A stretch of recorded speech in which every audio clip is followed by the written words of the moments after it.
Hey everybody, just so you're aware, I just went live on YouTube, so we're live there now.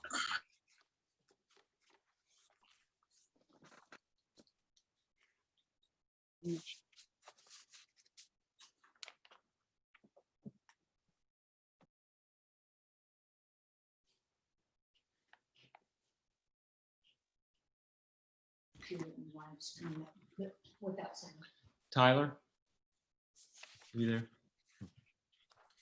Yes. How can we see what the audience is seeing? I mean, right now I have 5 boxes. Is that what they'll see? That's right. Okay. But will they see 5 or will they see 3 or 4? Or, like I've got Christine. Will she be in the? So they'll only see the video participants, which is Dr. Burst, yourself, and Dr. Smith, and Crystal. When she's not talking, she's going to turn her video off, so they'll only see you 3 at that time. Okay.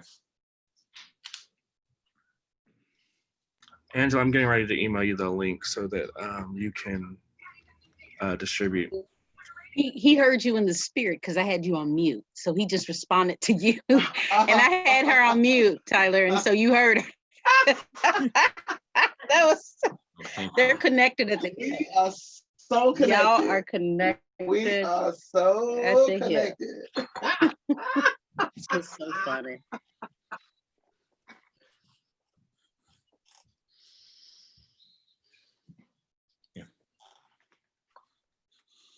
Going to show up. Anytime I take a drink, my face is on.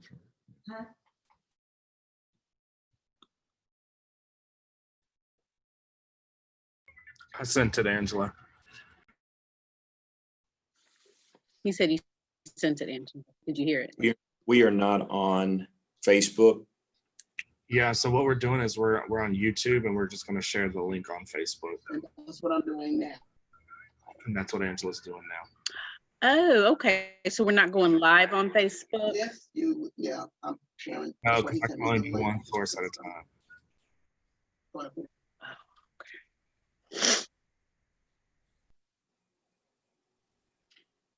Then the questions that we're getting, are they going to be coming from?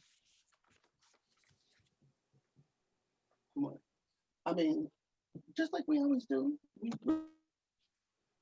They'll be on YouTube, Crystal. Oh, okay. So in order to see everything that's going on, I need to log on to YouTube.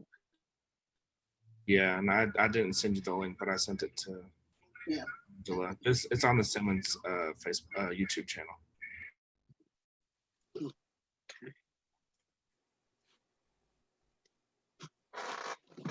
Now, is there a reason why we aren't going live on Facebook? Because we can't do 2 on 2. Guess what? So last week it was on Facebook. We couldn't go on Zoom.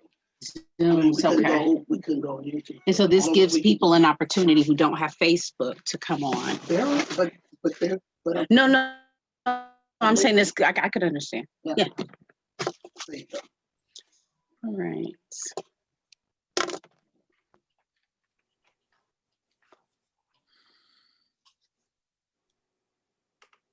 Oh, we are live already.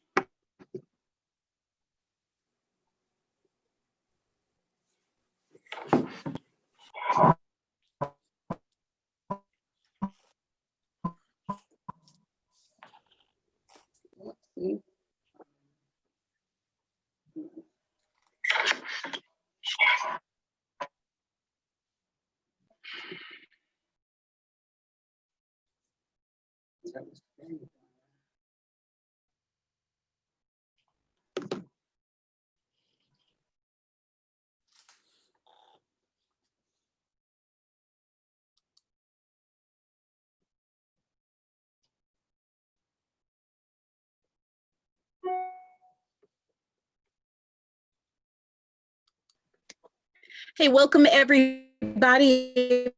you are just now joining us, we're going to get ready to get started with the West Louisville Forum. We're continuing our conversation, picking up where we left off 2 weeks ago. So come on in the room, share this link, invite someone to this conversation. I guarantee you it is going to be good.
All right, you guys ready to get started?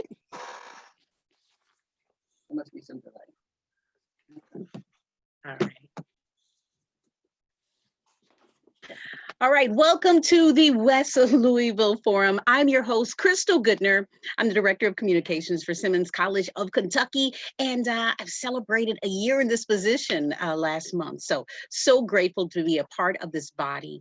And this time around, we're going to pick up where we left off 2 weeks ago in the conversation regarding the Breonna Taylor case. We know a lot of things have happened just within that 2-week time span, and we are going to talk about it. So welcome to the virtual West Louisville Forum, Solutions for Urban America, brought to you by our friends over there at Park Community Credit Union. Be sure to check them out regarding all of your personal and business banking needs. And guess what? They have a Simmons card as well. I have a Simmons card.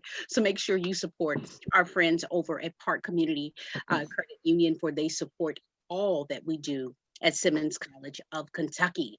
Our topic for today is Louisville City of Compassion or City of Compression. Where are the white radicals? Joining the conversation again will be Dr. Frank M. Smith Jr., and he is the president of the Interdenominational Ministerial Coalition. Dr. Raymond Burse, our moderator, and he is the former president of Kentucky State University and is also with the National Association for the Advancement of Colored People. And he is, technical title is the Legal Redress Chair. And we thank him for all his work over there. And then we are joined by Reverend Joe Phelps, who is the former pastor of the Highland Baptist Church, also Justice Coordinator for Earth and Spirit Center. And I just have to say, Reverend Joe Phelps, thank you, because I shared a post a few weeks ago where Highland Baptist Church spoke out for justice for George Floyd, and a lot of people shared that, and that was phenomenal. So we thank you and the Highland Baptist Church for that support. Mr. Moderator, I am going to go ahead and hand it over to you. The conversation has now begun. Okay, thanks a lot, Crystal, and good morning to all of you who have joined in with us. Again, I'd like to welcome Joe and Frank to this conversation that we began really 2 weeks ago, talking about the Breonna Taylor killing and what has taken place. At that time, we indicated that the IMC, Interdenominational Ministerial Coalition, had in fact written and made a list of requests or demands to the mayor of the city. And since that time, we've had a response back from the mayor. And with Frank, can you update us on how the mayor responded to the requests? Well, thank you, Raymond. Good to be with you again, Joe, and thankful to Simmons for this forum. Yes, we did receive a response rather to our request for a response from the mayor. And it came dated May 26th. And in this, we, on the 15th, had sent various statements of demands, but they all were within two areas. The first had to do with requesting an independent investigation that we wanted to be immediate. We said immediate, and that would help us to have an external view, someone from the federal level to come in and look at the situations, all the processes, all the procedures that happened that led to Breonna Taylor's death. We asked second, of course, within that, we had some other things. And then the second primary request that we had was for a civilian review board with subpoena power. And I want to just go through some of the items that how the mayor responded. First of all, to the independent investigation, he indicated to us that on that particular date, when I say we, Louisville's Public Integrity Unit had submitted information to the Attorney General, but it was not a complete report, and that they had to finish up some things and get it to the Attorney General. But that had been done. And then he indicated in his response to us that the FBI announced that they would conduct its own independent investigation. And he indicated that he welcomed that. And then as we move forward, the next main heading was the no-knock warrant process, and that we wanted to, as the IMC, be represented in a review of the no-knock warrant process and how it relates to warrants exercised by non-uniform and uniform police units. And so to his response, at that particular date, he announced that no-knock warrants would now require a higher level of scrutiny. And that meant that there would be approval by the chief before a no-knock warrant could be submitted to a judge. Since that time, incidentally, after the protests began, the very next day, on the Friday, the second day of protests, he came and he indicated that temporarily removal of the no-knock warrants would be in place, at least kind of for now. So that was a step. It didn't happen until there was some pressure put through the protests. On the next issue, we asked for a review of the body cam policies for non-uniform police action, and really just looking at the entire policy. And at that time, he announced that LMPD is expanding its body camera policy to require all sworn officers to wear body cameras while serving warrants or entering situations when they will be identifying themselves as police officers. So then that still at that point, it's not clear about non-uniform. And I think that since that time, that policy was intensified, that all officers would have them. However, we know that recently there was an incident of the death of David McAtee here in our community. And one of the revealing things was that there were no body cams. So again, we see there's an inconsistency fulfilling, following the procedures, even once they're written. It's hard to get the laws and the regulations in place, and then it's hard to get them followed and implemented by those enacting them. So we do have some challenges. We called for the release of all 911 calls relating to the incident at Breonna Taylor's apartment there around Springfield Drive. That finally happened recently. At the time of his response, his statement that they were not available for Louisville Metro government to produce pursuant to a state statute because of the open criminal investigations. So moving on, the next item, we stressed, and I'll keep this short, just the implementation of a civilian review board with subpoena powers. Of course, we recognize that there are certain legal aspects. We wanted this to move forward and start going. So at best, what the mayor decided to do was to institute a work group, as he puts it, for community leaders to research, debate, and recommend best practices for a civilian review board for our community. In addition, he says, I've asked the Criminal Justice Commission to research current practices in other cities and to provide this information to the work group. And he says, please note that the board created by the former city's Board of Aldermen was struck down by the court as unconstitutional. Then he says the Civilian Review Board work group will be asked to take into consideration any legislative changes that need to occur. And he says, I will support any changes that improve the system. So this was a response from the mayor to this regard. As we put forth these items, he has given those responses. I will say, in some cases, they were very gradual when we wanted something more immediate, but we acknowledge some movement, but we are still monitoring because we know that we do not want this to just dissipate. We do not want to lose any energy. We want this to persist because we are laser focused on making sure that we get justice for Breonna Taylor. I will add that we, following that, another thing that we, as the IMC presented, and not in that document for the mayor's response, but in a press conference later, we asked for the discipline of the 3 officers. And we said suspension without pay. We said removal of police powers to prevent them from exercising outside of the force and obtaining money. And then we also asked for prosecution.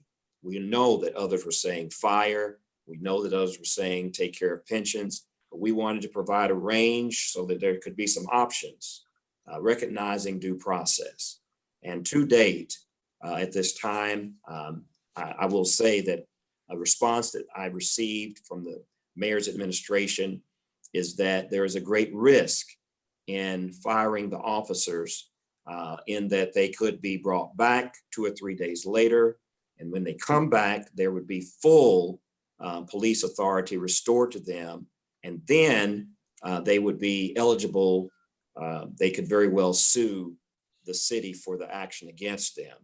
And so the mayor's idea, which we wish he would communicate more clearly to the community, was the idea that we don't want to take an action right now that will in turn create further disappointment later, when right now we have them reassigned administratively and their police powers are limited, as he put it, where they are not able to initiate police action. We don't know about them reacting in police action, and all like so other issues is still unclear, but at least we know they're limited. I don't know what the limit means. And then I don't, beyond initiating, I don't know what they could still do. So we are just tracking this. We're not 100% happy at all with these responses, and we're still pressing to reach our goal. I want to say to the community, the pastors, we're not giving up. We have been standing together. Sometimes people ask, where are the pastors? When you see the Interdenominational Ministerial Coalition, that is a coalition of pastors. They recognize me as their president. And when I am out or my designee is out, that is representative for our pastors. We have their support, their prayers, their encouragement, and input into these matters. And we also have our board who are great leaders and pastoral leaders in our community who support me as we work together. Okay, Frank, in that regard, the mayor says he cannot take any action as it relates to the 3 officers, or he's unwilling to take any action as it relates to the 3 officers because there's a pending investigation. The investigation, or at least the investigative report, which was turned over to the AG, is incomplete. And to your knowledge, has it been completed by today? To my knowledge, it is not complete. And it's strange that so much time after nearly 2.5 months, we just can't seem to get a completed report. And I think that it's unfair to our Attorney General to not have the totality of that report. And this further says the reasons why we ask for an independent investigation, meaning everything from before start up to the current date. We want all of it to be completely questioned and analyzed by an external force, because this current process is seemingly leading somewhere that we feel very uncomfortable about. And it does not at all help our trust in the process. And in regards to the independent investigation, there is an independent investigation which is currently ongoing, and that is with the FBI, which announced it was doing its own independent investigation, and has done so not at the request of the mayor or the city of Louisville, as I understand it. Yes, as far as I know, now I thought I heard at one point the mayor said that he requested it, but I will say that FBI and this document that he sent says that they indicated it. Either way, I just trust that they will start not with looking at what is handed to them, but that they will do their own inquiries from beginning up to now and make certain that an objective view is at every level of the investigation. And that is what I guess at least what's been reported, and at least the press release by the FBI said they were initiating their own independent investigation, meaning going from the very beginning through everything that took place. In the IMC letter, there were 2 things that were specifically you called out. One was action regarding the no-knock, and the second one was regarding the Civilian Review Board. The mayor's position regarding those 2 changed last Friday. What do you think brought about that change? Well, as I mentioned earlier, it seemed that, we had said, we'd warned, I've said, Mayor, we need to heed the demands of the ministerial coalition. He has not formally even acknowledged that the pastors have sent him these. So I'm just going to say, yes, we have been on the case, and we have been fighting for this since as early as May the 12th began our focused trajectory on this. As of May 15th, him was in a meeting with us through WebEx meeting, but none of that prompted immediate action. And it was not until, in fact, he was comfortable to indicate that the chief had decided a change of policy, and that would be that the chief would sign off on the policy or his designee. That was not what we asked for. And later in the conversation, he acknowledged, I wasn't answering the requirement, the demands of the IMC when I got out there that Monday and gave that decision. So fine. Well, that was still not enough. And apparently, we know that on the Thursday, the first night of the protests, it got heated and things happened. And then on that Friday morning, in his comment, he indicated that he would suspend no-knock warrants for now. So That has been. And then Friday afternoon announced that he was in favor of a civilian police review board as well. Yes, yes, the idea of, putting the fervor behind, nothing passive is what we need right now. We need decisive, strong action, given the crisis that we have, and to get ahead of that and to just say, you know what, I want this to happen is so important for the ears of our community, that the action and has strength, and his words have strength, that we want the ultimate action to have strength. Okay.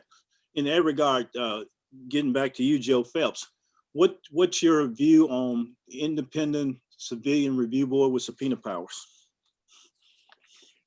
I absolutely support it, and support as co-chair of Empower West, we signed on to the statement that the Interdenominational Ministerial Coalition made.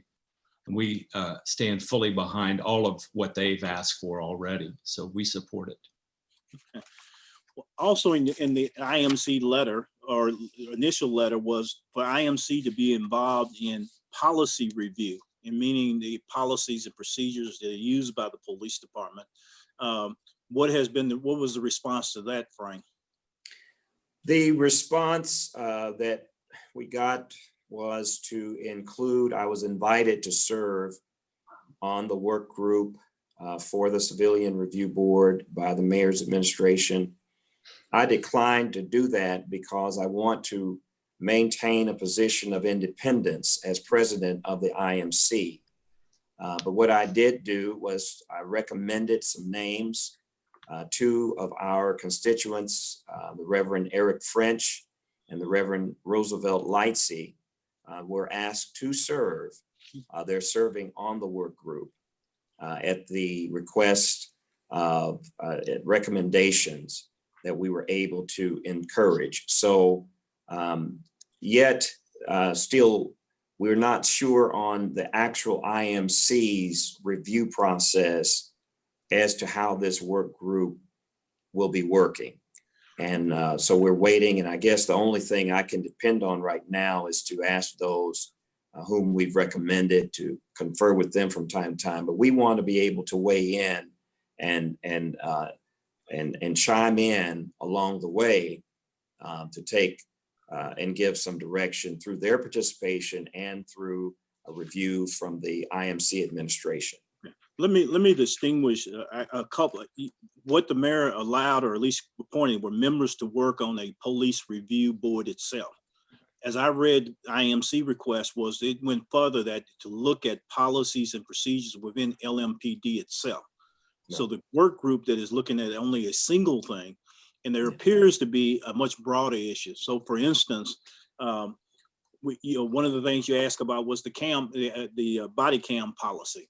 And a change was made there. We learned earlier this week that in spite of a policy being there, that body cams were in fact not used, which would indicate there seems to be some issue or issues within LMPD regarding policies themselves and following those and implementing those, and with some accountability for it. Yes, it's very much, I'd have to say, that right now, and I've received calls from persons in the community. There is some concern about this entire Metro Police Department. We recognize that the chief first said he was retiring, and due to a situation that happened related to body cams, a failure there, we've been told related to that the chief was fired. Yet, I'm not hearing great pleasure from the decision of our mayor to appoint the next acting chief. And it seems as though that there are some concerns about stability that I'm hearing. There are some concerns about how well and organized the functions will take place. So we still, as far as IMC, we want to monitor, and we feel that if we are not being these processes are not actively shared with us, how can we then further inform our community of what is going on?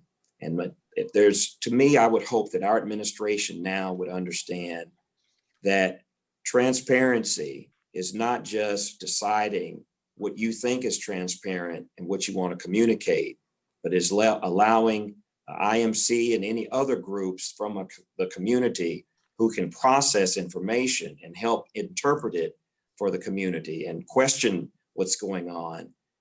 We need that as well to help restore trust in what is happening. And I'm not just trying to do everything with IMC. I encourage all grassroots groups to get involved and feel free to make these such demands. This is the only way we can help bring about the accountability that is necessary to move forward. If I can jump in, I would say, Dr. Bursk, I appreciate you bringing up the fact that the Civilian Review Board is a reactive. It's a group that's going to respond to what's already happened. You indicated that we were talking about policies, and I would add the word priorities. I would love for a civilian review or a civilian group to have some voice in discerning the priorities of our community. Do we really want police breaking into folks' homes to investigate a drug charge? Do we really want the police and the National Guard rolling up to 26th and Broadway when they know full well that that's a very active corner and that there are going to be people there with guns because that's 26th and Broadway? We need to be a part of the priorities that are set, it seems to me. Okay, Yes. which is a good segue. I guess last time when we finished this last time, Frank, you said, and you quoted Frederick Douglass saying that if there is no struggle, there is no progress. Those who profess to favor freedom yet deprecate agitation are people who want crops without plowing up the ground, rain without the thunder and lightning, and the ocean without its awful roar. So we've seen some changes in this community in terms of the mayor's position because the community decided to speak and it spoke loudly. So we got changes in terms of the release of the 911 calls. We got changes in release of the suspension of no-knock warrants. And we got changes in terms of the mayor now being in favor of a civilian review board. We live in a city that claims to be a city of compassion. And when I go to Mr. Webster, what I find compassionate means having or showing compassion, sympathetic. Compassion itself means sympathetic consciousness of others' distress together with a desire to alleviate it. How do you respond? How do you react to that? Both of you react to that definition, knowing what you know about what's going on in our city? Joe? We're conflicted. We are a city, I think, that aspires to be compassionate, but we have not had the opportunities, as I will say, I have not until recent years had the opportunity as a white American, or taken the opportunity to see Louisville from the Black perspective and to begin in ever so small a way to awaken to the injustices. The reality is as we're talking about all this, fixing the police department and civilian review board, really what we're talking about there is just basic human decency. That doesn't advance Black Louisville, West Louisville in any way economically or spiritually. We're just talking about not rolling up on them and shooting. That, as Chris Rock said, I guess you could call that white progress, but damn, that's not very much. I think you're targeting your comments well, Dr. Phelps, because what I see, having grown up in West Louisville, I was born in 1969, and I began leaving the city due to college in the 80s. And I began seeing in the 80s such a decline. And that decline has persisted. And then on top of that, on some cyclical basis, we keep coming back to this issue of how the police are interacting with Blacks. And so compassion to me would be putting myself in the shoes of the Black community. If I see this happening in Louisville and I see it happening in other cities, then maybe if I, going with the definition that you've had, Dr. Burse, if I see the need to be sympathetic, try to be empathetic to the situation, then would we continue to keep seeing this problem? And the challenges that we have with all of the forces that surround policing, whether it's the national and local FOP, whether it's the statutes that are in our state books, et cetera, that we just seem not to care about what happens when Blacks interact with police. And it seems not to be a priority. It seems that, oh, well, you know, hey, we just got to do what we got to do. And we know that we've got certain protections around us as police. So it seems like people get by here and they get by there. And, you know, this person's been exonerated, that person's been exonerated. And it seems that no one cares enough to put a stop to it. Right. I mean, to just put, if Right. you know, if you see that there's a problem going on and it's hurtful and it's damaging, then to me, compassion says all due diligence, stop everything, prioritize, stop the bus, let's get it right. Let's not wait 5 years. Let's not wait 10 years. Let's stop this. And if no other city in America is going to do it, Louisville's going to do it. That's right. Kentucky's going to do it. And that's to me what real compassion is all about. And I look to the COVID response and I see that, oh, at the minute it seemed like people were hurting and, oh, we got to hurry up and get resources here. And folks were crying out, where are the masks? Where's the medicine? Where are the, you know, and that urgency is what we need to see here. Right. In this situation. That's right. I don't know how, if we're going to call ourselves a compassionate city, Dr. Burse, by your definition of compassion, I don't know how any person can call themselves a faithful Christian or Jew or Muslim and not be an anti-racist. If you care about, if you care anything about compassion, if you have any empathy in you, you stand with the person who's being hurt and you see the world from their perspective. So you can't be racist, but you also can't just be non-racist. You have to be anti-racist. Okay. And I'm so grateful for all the white radicals out there who are waking up to that and creating anti-racism teams like at Highland Baptist Church and the Earth and Spirit class on racial equity.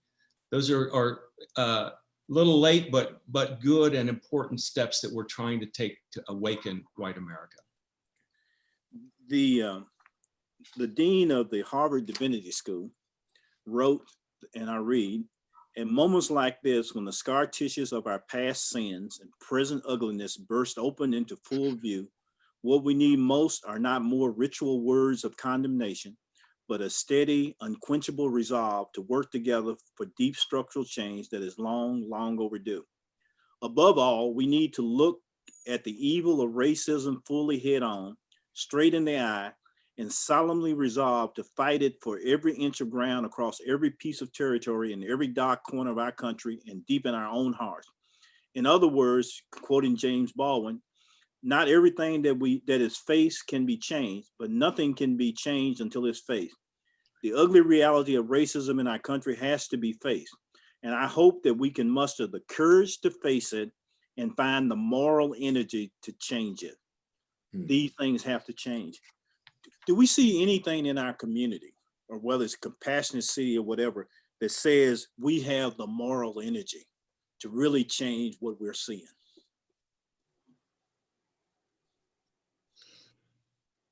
Stump you? I was letting Joe go first.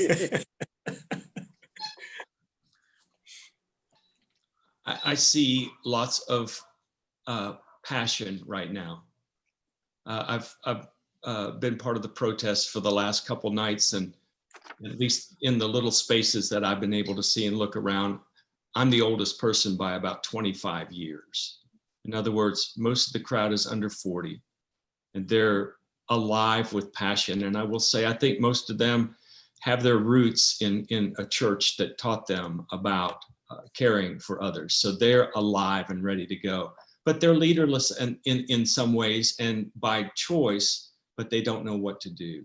I see other people ready, but unsure about what I'll say our white role is.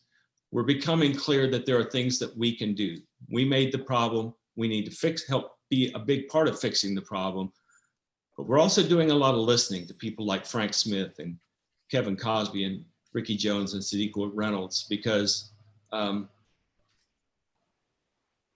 it's a tendency of white men like me to kind of rush in and try to fix things. And we need to listen to the young, we need to listen to the African-American community, and then we need to be ready to act. I see, as you, Joe, I see great energy emanating from sectors of our white community. Yeah. Some sense of, oh my God, didn't know it was this bad.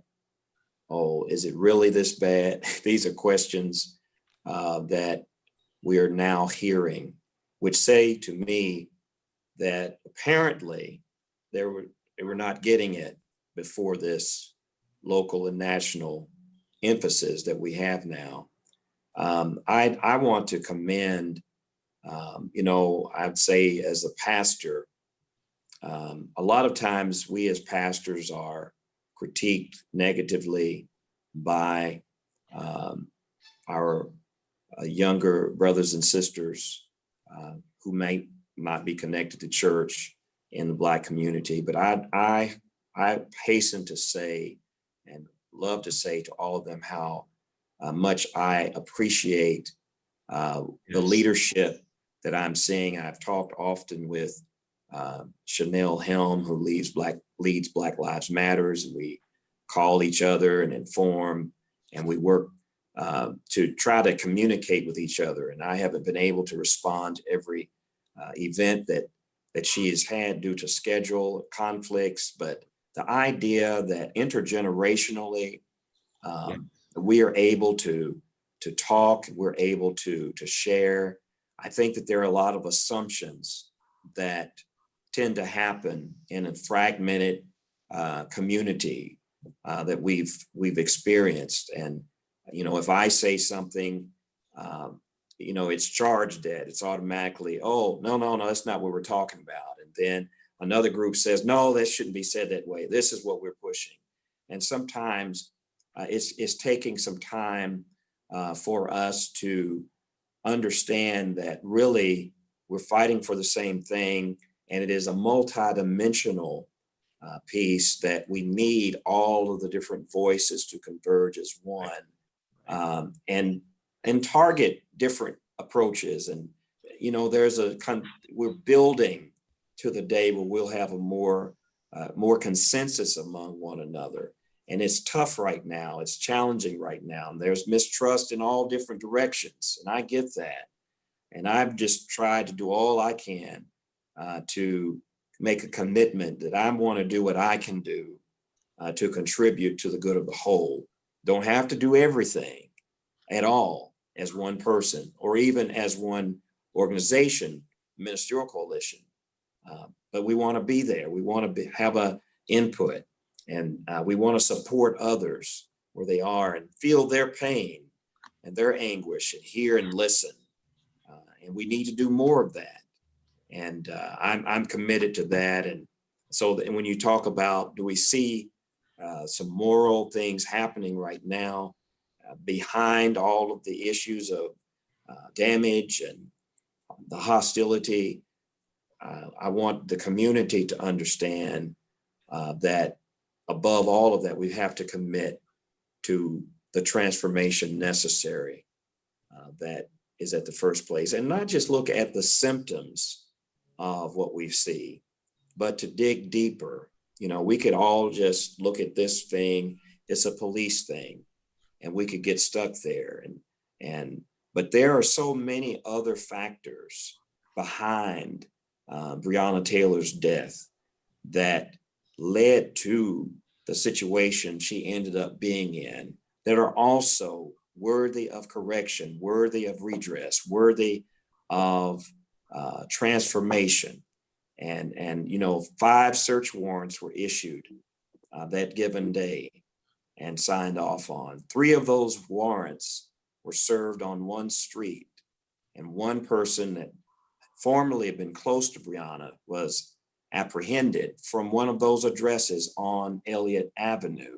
What was going on Elliott Avenue? What led to the activity at Elliott Avenue? And so when we look at the ultimate causation of Breonna Taylor's death, you need to look as deeply as you can, that you don't, if we just stop at police reform, Yes, we've missed the mark. that's right. We need to really look deeper and deeper and deeper to the core of the problem. And why do you have drug activity in the first place? And where do these drugs come from? And how is it that communities have so much blight and so much neglect and absentee landlords, that properties can just be left vacant, no attention to them, day in and day out, week in and week out, that headquarters is set up on Elliott Avenue. So we got to look at all of these factors and broaden our lens and pause to look at the deepness of our systemic issues that go back to redlining, go back to all kinds of things where policies have been in place that allow these things to happen. And as I said Sunday, you know, it's easy if we build up everything out east, such we don't even have to come downtown anymore. So I don't have to look at it. I don't have to see it. Well, if you don't go to see it, it will come to see you. That's eventually. Right. That's right. Frank, 2 years ago, the mayor came to our Empower West book read. That year, it was Richard Rothstein's The Color of Law. And the mayor apologized for the city's role in redlining. And yet 2 years later, there's been no movement at all to really address the repairs needed because of the redlining. Yes. Here's a role the white community, white radicals could play. Doctors or lawyers, people who understand legal matters, look into the redlining issue and suggest a repair, propose, demand a repair to our city for what we've done to West Louisville and to the citizens of West Louisville.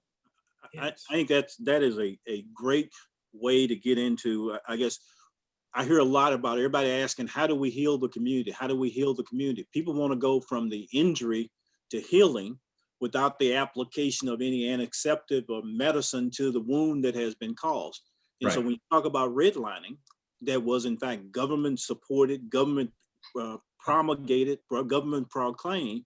If the government did that, then the government ought to be proactive in terms of changing things.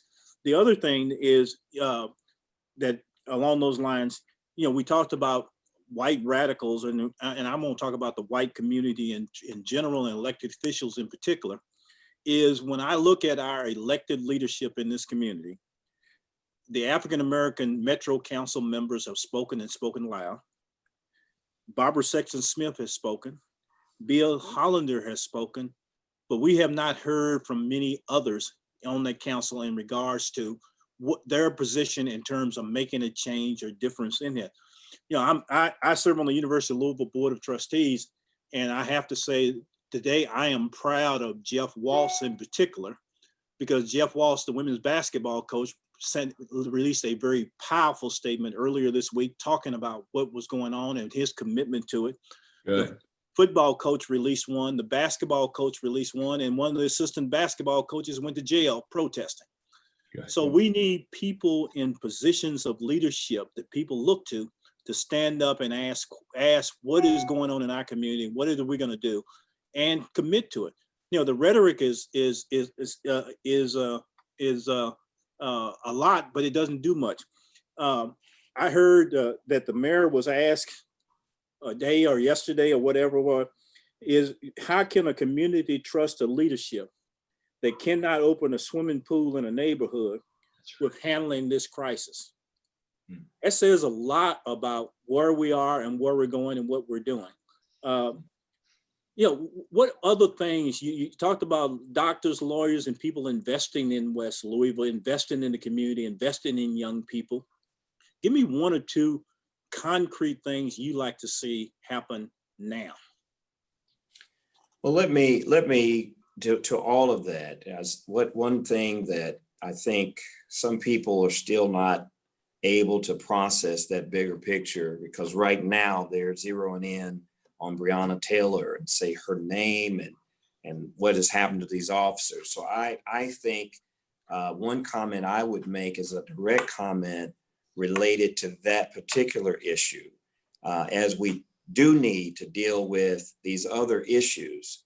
I just think that there should be pressure put from all corporate figures for the transformation of LMPD. And not only LMPD, but every police department throughout this community. You know, some officers who may not pass muster with the LMPD, they end up in the other subsidiary police departments around our community, St. Matthews, Shively, J-Town, etc., and West Butyl, you know, all of these other police departments where we are finding, you know, the challenges across the board in following through on standards operating procedures. So really, we have a lot to do with demanding, and it can't just be the Black community and Black leadership demanding for an institutional change. It has to come from the white community and white business, the private sector, foundation leaders, you name it, whomever, that are willing to say, we cannot allow and we will not allow anything to continue. Clean it up, fix it up, get the policies in place. We demand it. And that's how we get a unified voice to look at this one area, police reform. Just keep in mind, everybody, it does not stop at police reform. That's the important. We've got to look at the bigger picture because police really are the enforcement of policy. And if policy is not changed, and I want to encourage our young people to know that what I want our young people who are marching, who are protesting, is to ready yourself to be an elected official where you can become a legislator and let your voice be heard in legislation processes, because that's the table that is so vital when we deal with community transformation. Joe? All right, thank you so much, Dr. Frank Smith. Dr. Raymond Burse, I'll hand it back over to you, but we are allotting these last few minutes of this conversation. We're going to open it up to questions. Dr. Raymond Burse, did you want to finish a point? Do you have questions already? Yeah, we've got a few comments, but Yeah, go ahead. we can go ahead and answer those. All right, someone earlier in the conversation asked how to get involved. Laura asked the question, how to get involved. And just real quick, everyone, we had a troll in our chat room. And so we went ahead and took care of that. We apologize for that. But who wants to take that question? One of our white brothers and sisters posed the question, how do they get involved? I'll jump in and say we are drowning in suggestions of how to be involved. So they're out there everywhere. And I wonder if the person's asking the question because they're so overwhelmed with the possibilities. But I will say that Louisville Standing Up for Racial Justice has done tremendous work through the years. They're not a group that's just popped up. They have been doing anti-racism work faithfully for years. I would send any white person interested in the issue to them. Also, the Interfaith Paths to Peace, they're doing tremendous work. My own beloved former church, Highland Baptist Church, has an anti-racism team. They're active. You don't have to be a member of the church to be a member of the team. Our Empower West churches, our white churches, are doing that work. And as I mentioned, the Earth and Spirit is an ongoing group doing, bringing our spiritual practices to these. Those are just a handful of places to be involved. And each one of them can forward you to other places. I'd also say you can't just join a group. You got to find your own way. We took our stimulus check and we found a person in West Louisville and said, you stimulate the economy. My economy doesn't need stimulated, you do it. We also took a stimulus check and gave it to one of the organizations supporting in West Louisville. Churches need to step up. It's not just government, it's corporations. There's philanthropic redlining going on in Louisville. There's discrimination at corporate levels. All of those need to be addressed by faithful white people. Well, Reverend Phelps, the Church Highland Baptist Church took a stand again. Like I said, I shared the post a few weeks ago when you mentioned the name George Floyd and said that he deserves justice. What conversation surrounded that, and did you use it as an opportunity to educate? Well, unfortunately, I'm gone from there, and that I'm proud to say that was a decision that they made just completely independent of me. I'm deeply proud of them. Wonderful, wonderful. Someone said some news just came from the mayor's office. It said Mayor Fisher just announced a comprehensive review of the police department. Anyone, Dr. Raymond Burse, I see a chuckle there. What do you think about this latest information? Well, I think it, going back to Frank's last quote at the last session was that power concedes nothing without demand. That's right. The fact that the community has kept the power on is bringing about change. And I think all of those young folks, and I haven't been out there because of the virus, all of those young folks who have been marching, talking, and doing things, they're bringing about change in our society. And they're to be commended for that in terms of doing that. Someone asked about, who's the leader or what? They're all leaders. We're all leaders, and they're doing it. And so I am absolutely elated that the mayor made that announcement, but I'm not satisfied because I want to know what the announcement means. What's it mean? Yeah, I heard this before. The NAACP, by the way, has a statement that it adopted on Monday night calling for an external review of the Louisville Police Department by a group like that, which used to be in the Department of Justice under President Obama, which looked at civil rights violation policies, procedures in police departments across the country that 45 disbanded when he became president. So we need to know what those things mean. The rhetoric sounds good, but what's the substance of it? Like that. Hey, speaking of young people definitely leading the charge, big shout outs to Simmons College professor, community activist, Mr. Ja'Cory Author, who actually joins us here in the chat section. We thank you so much, Ja'Cory, for all you have been doing on the ground. And also other ways to support the initiative of Simmons College of Kentucky. We can boastfully say that since we've hit the ground, we have been on the forefront for the fight of racial justice with Simmons College and our friends there at Empower West. And you can help donate by going to simmonscollegeky.edu/donate. simmonscollegeky.edu/donate. Got to get that information correct. But Crystal, along those lines, we were talking about young people. Reverend Cosby, during the month of February, his whole series was about how young people, it was children who brought about change in the civil rights movement, who made a real difference. I don't know whether those sermons are still online or available, but I would recommend those highly to anybody to go look, because children did lead the way to change things. You go back to Birmingham and the streets of Montgomery and what took place there. You go back to Emmett Till. There are a whole number of young folks made the difference. Yes. Absolutely.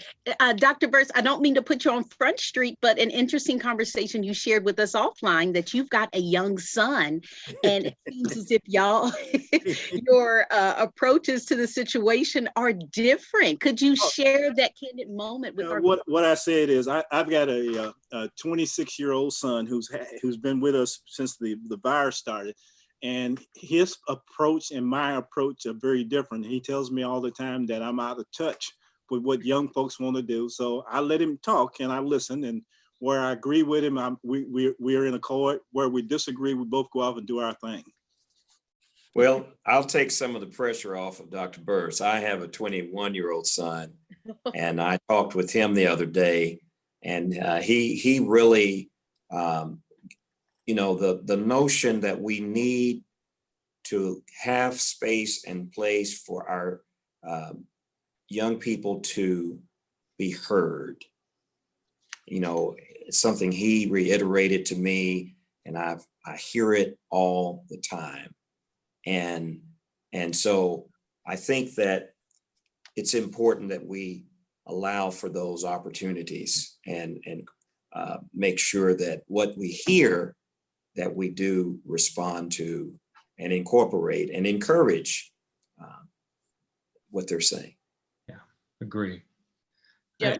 And I want to clarify, if I do think the young people have a great many leaders who are providing leadership in a way that is dynamic to the moment and it looks different than leadership as I'm familiar with it.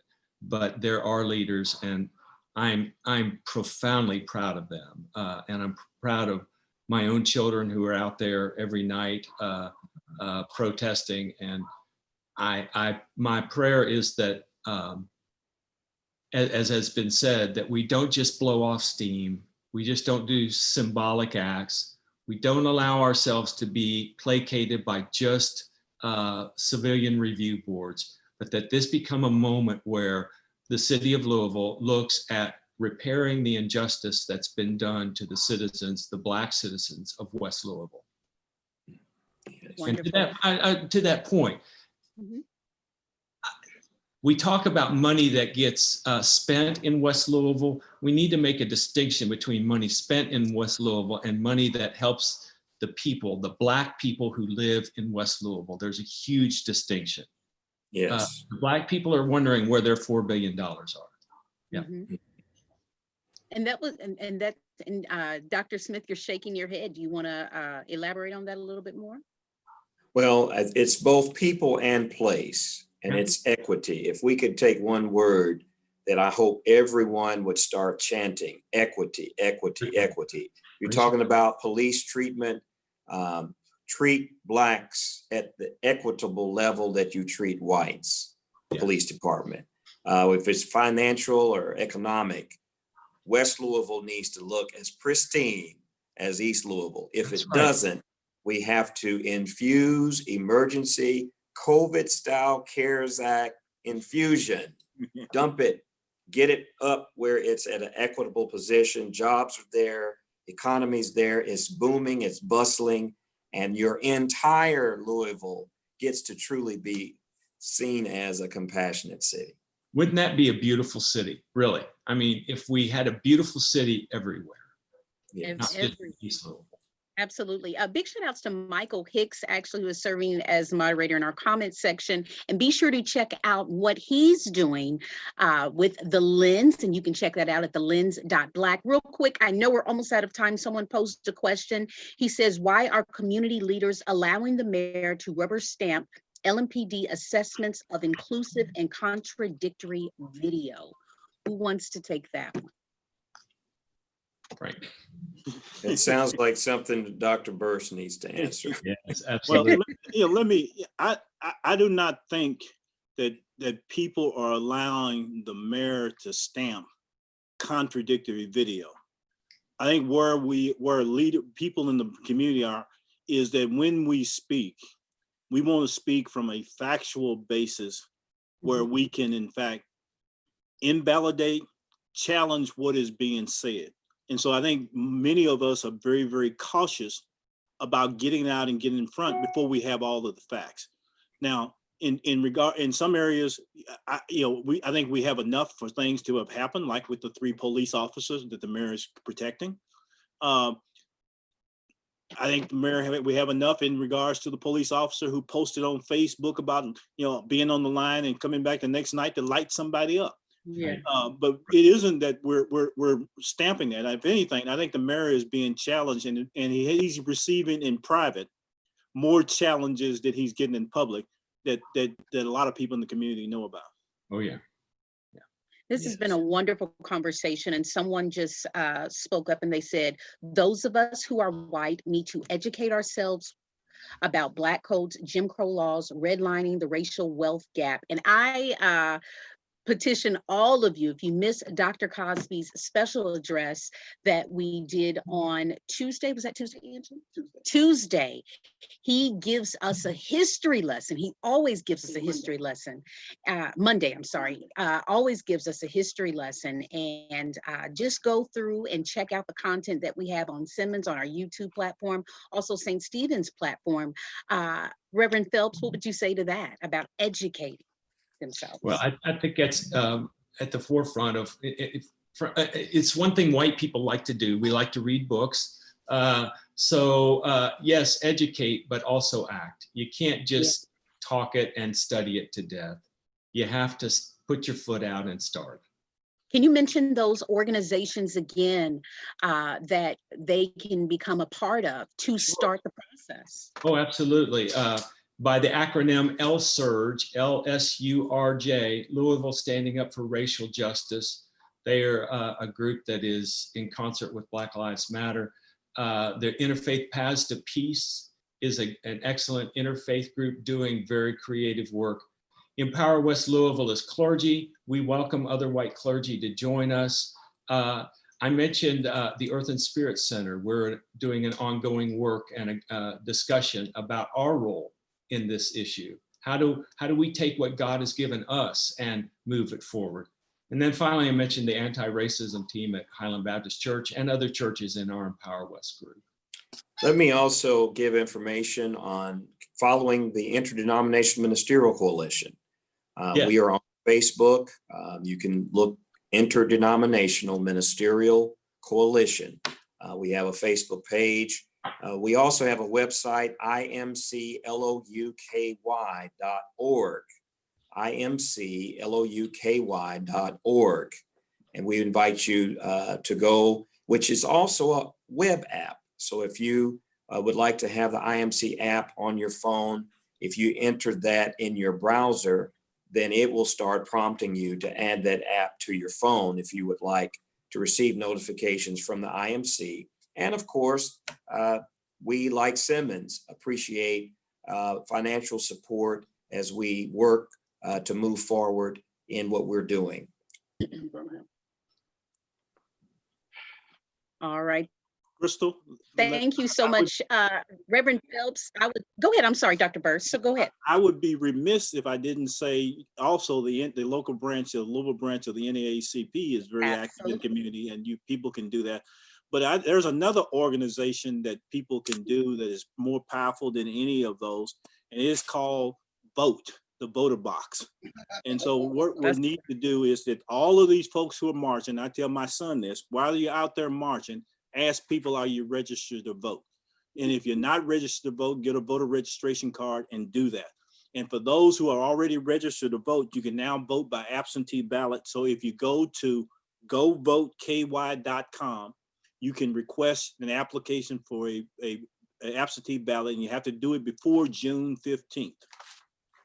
All right. And thank you so much. Mr. Michael Hicks is he's already placed the links for these organizations right there down in the chat. We thank you so, Michael. And he's also placed Rev's address in there as well. Reverend Phelps, I was just thinking, we were getting nostalgic that last year around this time, we gathered in Birmingham. We had an opportunity to be there at the 16th Street Baptist Church, the historic 16th Street Baptist Church, to celebrate the Angela Project, but also you and Dr. Cosby were awarded later that evening by the CBF for the work that you all have done with Empower West. And who would have known a year later that that work would shine so important? Thank you. I'm honored to be part of this, and am grateful to be alive at such a moment, and hope we are all worthy for this moment. All right. You all, thank you so much. And thank you to all of the viewers for tuning in to the virtual edition of the West Louisville Forum, brought to you by our friends over there at Park Community Credit Union. We thank everyone for tuning in. Share this broadcast. Don't forget to support Louisville's only HBCU. We bring you conversations just like this, and you can support Simmons College by logging on to simmonscollege.ky.edu/donate. That's simmonscollege.ky.edu/donate. And please, let's keep the Little Flock Baptist Church lifted up in prayer. Dr. Bernard Creighton, I'm not sure if you guys heard, but his church was vandalized. And so we want to keep him lifted up during this time. You all, thank you so much for tuning in. And I think we'll be back in probably 2 weeks again to continue the conversation, but share the message, share some love, and thank you so much for tuning in. Goodbye. Thank you, Crystal. Bye-bye.